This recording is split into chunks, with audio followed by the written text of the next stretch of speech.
तारीख थी 11 मई साल 2025 और कानपुर के लक्ष्मण खेड़ा गांव में रहने वाला धीरेंद्र पासवान। मई के महीने में गर्मी बहुत ज़्यादा होती है, तो शाम को फैमिली जब खाना खाती है तो उसके बाद में धीरेंद्र पासवान जो था वो बाहर आंगन में जाके सो जाता है। धीरेंद्र पासवान की फैमिली में धीरेंद्र पासवान उम्र लगभग 30 वर्ष और उसकी पत्नी जिसका नाम था रीना पासवान, उम्र लगभग उसकी भी 29 वर्ष के आसपास थी और इसकी माँ और एक बच्चा रहा करता था। लेकिन जैसे ही अगले दिन सुबह के तकरीबन 5:30 बजे के आसपास जो रीना पासवान थी वो अपने पति को बाहर उठाने के लिए जाती है, तो बाहर का जो दृश्य होता है उसे देखने के बाद में रीना पासवान की चीखें निकल जाती है। जैसे ही रीना पासवान की चीखें निकलती है तो रीना पासवान की जो सास होती है जिसकी उम्र 70 साल हो चुकी थी, वो अपनी बहू की इस तरीके की जब आवाज़ सुनती है तो वो सीधा उस आवाज़ की तरफ भागती है। अब जैसे ही ये सास भी बाहर पहुंचती है तो अपने बेटे की तरफ देखती है तो इसकी भी चीखें निकल जाती हैं। इनकी चीखों की आवाज़ आस पड़ोस के लोगों में पहुंचती है। आस पड़ोस के जो लोग होते हैं ये भी दौड़े दौड़े भागे भागे आते हैं एंड उसके बाद में सामने का जो दृश्य होता है ये हर किसी को विचलित कर जाता है। दरअसल जो धीरेंद्र पासवान था ये बहुत ही ज़्यादा बुरी तरीके से जख्मी हालत में पड़ा हुआ था। जिस चारपाई पे वो लेटा हुआ था उसका बिस्तर जो था वो खून से तरबतर हो चुका था। आस पड़ोस में भी खून के छींटे साफ दिखाई पड़ रहे थे, यानी हत्या की गई थी और हत्या इतनी ज़्यादा बेरहमी के साथ में की गई थी कि जितने भी लोग वहाँ पर थे हर किसी के पांव तले से ज़मीन खिसक जाती है। लेकिन घटना स्थल पर जितने भी लोग पहुंचे थे वो एक बार कंफर्म करना चाह रहे थे कि धीरेंद्र पासवान क्या वाकई में मर चुका है या फिर बस चोटिल है। लेकिन जैसे ही वो सारे लोग नज़दीक जाकर धीरेंद्र पासवान को देखने की कोशिश करते हैं तो पता ये चलता है कि धीरेंद्र पासवान की सांसें अब थम चुकी हैं। लेकिन इतनी ही देर में धीरेंद्र पासवान की जो पत्नी रीना पासवान होती है ये बहुत ज़ोर ज़ोर से रोने लगती है और रोने के बाद में वो कहती है कि अगर पुलिस ने उनकी बात मानी होती तो शायद आज ये दिन देखना ना पड़ता। जिस बात का हमें डर था वही हुआ। धीरेंद्र पासवान की पत्नी रीना पासवान जब इस तरीके की बातें कहती है तो बाकी के जो लोग होते हैं उनका ध्यान रीना पासवान की तरफ जाता है और वो ये देखने की कोशिश करते हैं कि रीना पासवान आखिरकार ये क्या बोल रही है और रीना पासवान ऐसा क्यों कह रही है कि अगर पुलिस ने उनकी बात मानी होती तो शायद उसके पति आज जीवित होते। और रीना पासवान ये सब कुछ किसके लिए बोल रही थी यही डिटेल में डिस्कस करेंगे। Welcome to the show. मेरा नाम है शावेज मलिक और आप लोग देख रहे हैं हिंदी डॉक्यूमेंट्री। तो फिर चलते हैं, शुरू करते हैं। दोस्तों, कानपुर के लक्ष्मण खेड़ा गांव के अंदर सुबह सुबह इस तरीके से डेड बॉडी मिलना पूरे लक्ष्मण खेड़ा गांव के अंदर ये बात आग की तरह फैल जाती है। बात करें धीरेंद्र पासवान के बारे में तो उम्र इनकी भले ही महज 32 साल के आसपास थी, लेकिन गांव के अंदर इनका अच्छा रसूख, अच्छा रुतबा था। इनकी फैमिली के अंदर धीरेंद्र पासवान की पत्नी जिसका नाम रीना पासवान था, उम्र 30 वर्ष के आसपास थी और इनका एक 4 साल का बेटा भी था।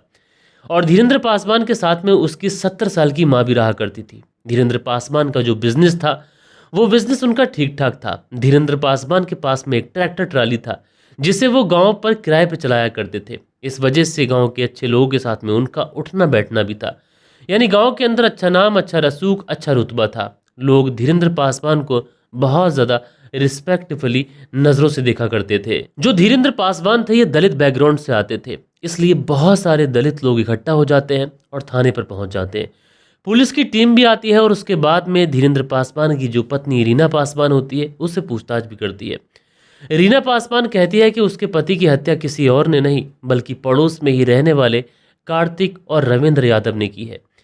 लेकिन दोस्तों, पुलिस रीना पासवान से ये पूछती है कि क्या कुछ हुआ था। रीना पासवान कहती है कि 10 मई साल 2025 को रात के 9 बजे के आसपास उसके जो पति होते हैं वो कहते हैं कि मैं बाहर आंगन में ही सो जाऊंगा, अंदर बहुत ज़्यादा गर्मी है। उसके बाद में उसके जो पति होते हैं ये बाहर जाकर सो जाते हैं।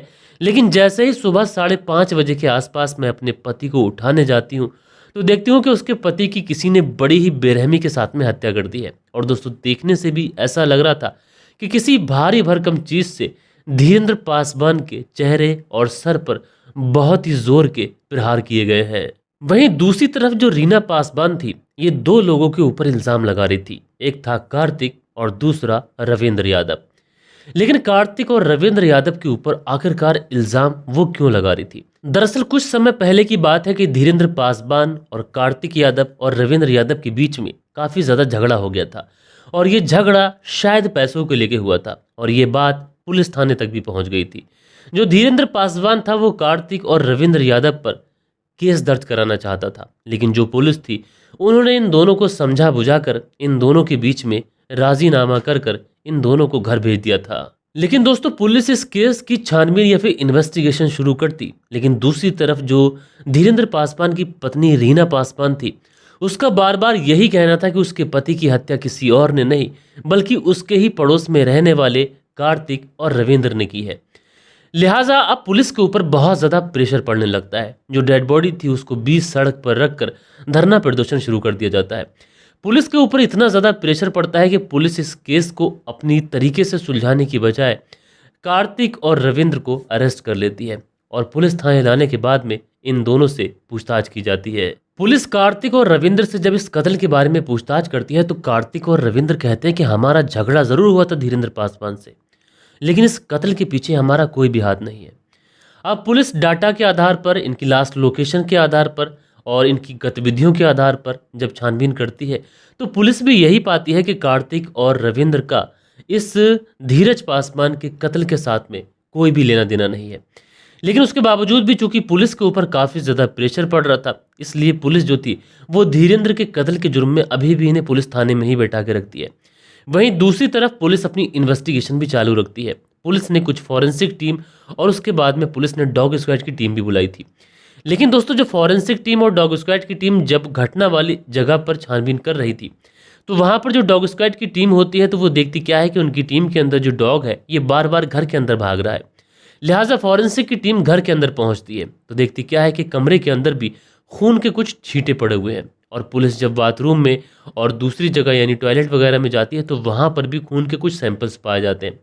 फॉरेंसिक की टीम तुरंत उन सैंपल्स को कलेक्ट करती है और उसके बाद में उन्हें तुरंत रिपोर्ट के लिए भेज देती है। लेकिन दोस्तों जो रिपोर्ट्स आती है फॉरेंसिक की उसे देखने के बाद में पुलिस पूरी तरीके से हिल जाती है। दरअसल जो खून के सैंपल्स पुलिस ने कमरे के अंदर से और किचन से और बाथरूम से कलेक्ट किए थे वो खून के सैंपल किसी और के नहीं थे बल्कि इसी धीरेन्द्र पासवान के थे। दोस्तों पुलिस इस केस के अंदर इतना तो समझ चुकी थी कि जो धीरेन्द्र पासवान की पत्नी रीना पासवान है ये पुलिस से झूठ बोल रही है, क्योंकि इसने पुलिस को बताया कि उसके जो पति हैं ये बाहर सोए हुए थे और वहीं पर कोई व्यक्ति आया और उसके पति का कत्ल करके चला गया। लेकिन जो खून के छींटे हैं ये इसके घर के अंदर यानी कमरे से भी मिले हैं, किचन से भी मिले हैं, वॉशरूम से भी मिले हैं। तो ऐसे में कहीं ना कहीं धीरेन्द्र पासवान जो था वो घर के अंदर भी था और शायद घर के बाहर भी था। और उसके बाद में पुलिस ये भी देखने की कोशिश करती है कि रीना पासवान जहाँ पर सोई थी उससे धीरेन्द्र पासवान की जो चारपाई थी यानी जो खाट थी उसकी दूरी महज कुछ फीट की ही थी। तो ऐसे में जब उसके पति की कोई हत्या करके चला गया तो रीना पासवान को पता ही नहीं चला, ऐसा पॉसिबल नहीं था। लिहाजा पुलिस ये समझ चुकी थी कि रीना पासवान पुलिस से झूठ बोल रही है, लेकिन अभी भी पुलिस रीना पासवान के ऊपर हाथ नहीं डालना चाहती थी।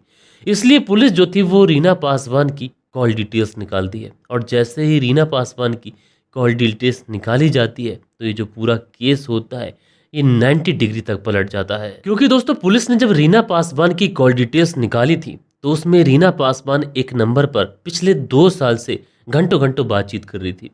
लेकिन उससे भी बड़ी हैरानी की बात यह थी कि पोस्टमार्टम की रिपोर्ट में जो कत्ल करने का समय आया था उसी समय के आसपास रीना पासवान उसी नंबर पर कॉल कर रही थी।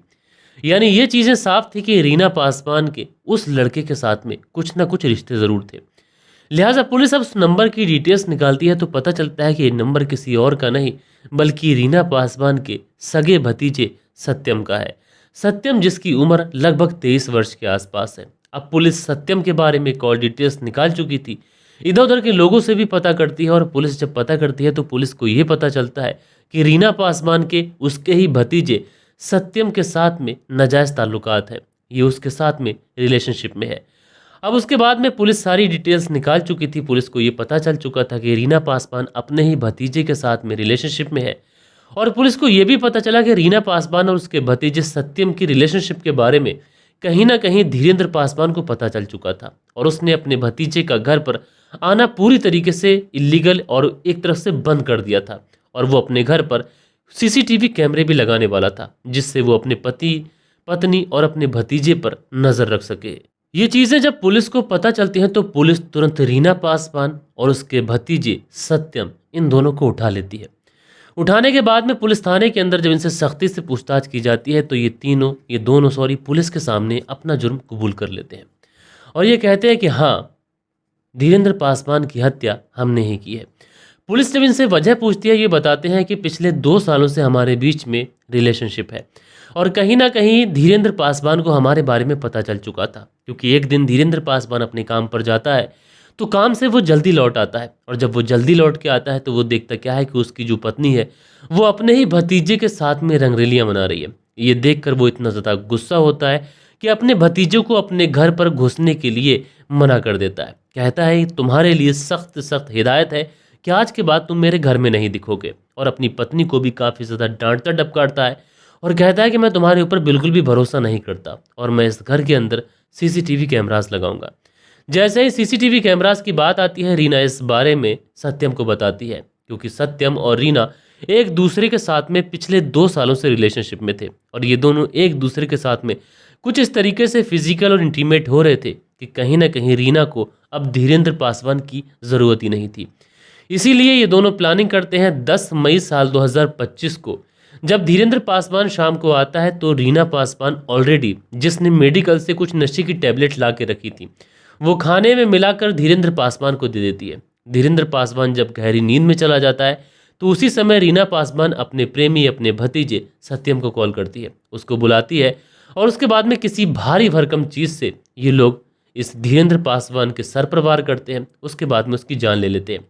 जो भारी भरकम चीज़ इन्होंने उसके सर पर मारी थी उसको वॉशरूम तक लेके जाते हैं, रूम तक लेके जाते हैं, किचन तक लेके जाते हैं ताकि उसे साफ कर कहीं छुपाया जा सके, और वहीं पर खून के कुछ छींटे गिर जाते हैं। रीना पासवान का मानना था कि जो धीरेंद्र पासवान का झगड़ा हुआ था कार्तिक और रविंद्र के साथ में, तो कार्तिक और रविंद्र फंस जाएंगे और हम लोग बाइज्जत बारी होकर निकल जाएंगे। लेकिन दोस्तों कहावत है कि कातिल चाहे कितना ही ज़्यादा सूझबूझ से क्राइम करे, क्राइम क्राइम होता है, और इस केस का खुलासा पुलिस ने महज 48 घंटे के अंदर कर लिया। तो दोस्तों इस स्टोरी के बारे में आप क्या कहना चाहते हैं ज़रूर लिखिएगा। मिलते हैं कल के दिन किसी और स्टोरी के साथ में। जब तक के लिए अपना ख्याल रखें, देश का ख्याल रखें। जय हिंद, जय भारत।